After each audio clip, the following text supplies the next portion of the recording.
ladies, I'm Carla, the founder of the Feminine Energy, and today on this video I want to talk about women being providers and protectors. And why I wanted to talk about this, because it's so discussed nowadays when we're talking about feminine energy, masculine energy. It's so discussed about men being the providers, men being the protectors. And that's true, but the truth is women are also providers and protectors. And that doesn't mean they are masculine or they're being in masculine energy, because our core essence as women, it's being a provider and a protector as well. And how? Why? Because it is our nature. It is in our essence, in our nature.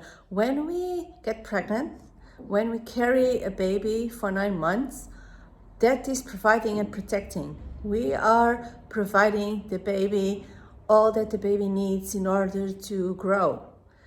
We are protecting the baby inside of ourselves so the baby can have a container where the baby can grow until it's time, to pop out and to come into this world. So that is providing and protecting. It is in our nature. And after the baby is born, that doesn't end. It continues for, sometimes for many years or even for the rest of our lives. So we do have that instinct of protecting and providing, but it comes from an energy of nurturing. It comes from unconditional love. It's very different from a man's providing and protecting, because a man's providing and protecting doesn't come from unconditional love and doesn't come from nurturing. Although, of course, he can love the woman in his life, he can love his children, of course he can, but the nature of his protecting and providing is going to be different, because men are hunters, they are conquerors. And what they do is they provide and protect what they consider to be theirs.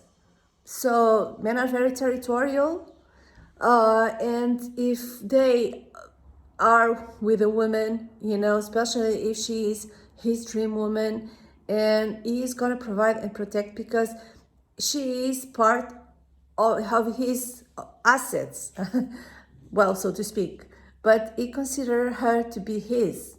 So that's why he's going to provide and protect for her. So it's something very territorial. It's something that it's a different nature from women.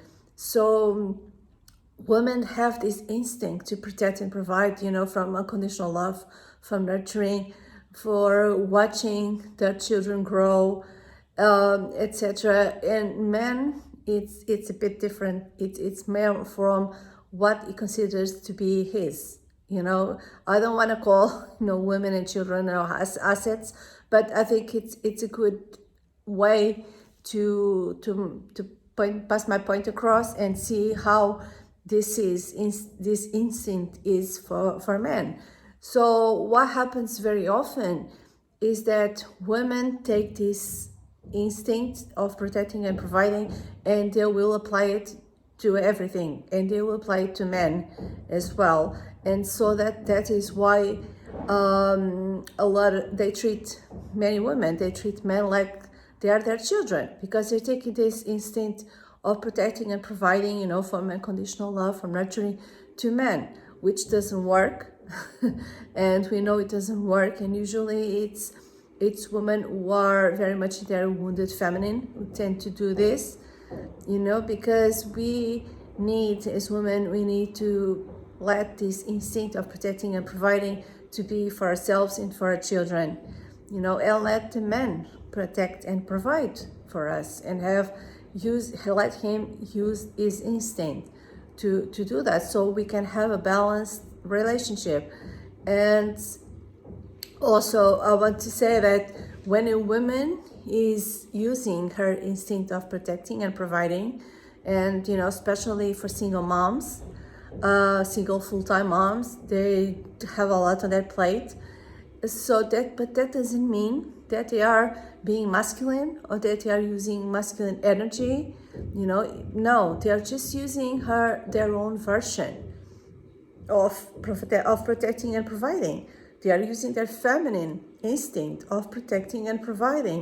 So that is not masculine, that is not masculine energy, those are not masculine traits. This is just a feminine instinct to protect and provide. Then, of course, the way a woman does that, the actions she takes, what energy she does, yeah, she can be in survival mode, she can be using masculine traits in order to take the actions she needs to take, but that is a different story, because even a woman who lives survival mode and steps into her feminine energy and starts living a more soft life and more joyful life, she still has that instinct to protect and provide for herself, for her children. She is just doing it differently and using a different energy, and doing things in a different way. But the instinct is still there. It doesn't change. So I think this is so important too, because we talk so much, we talk about feminine and masculine energy, that masculine is the protector and the provider, masculine is the protector and provider. Yeah, in a way, and feminine and women are also the feminine protectors and provider in a different way.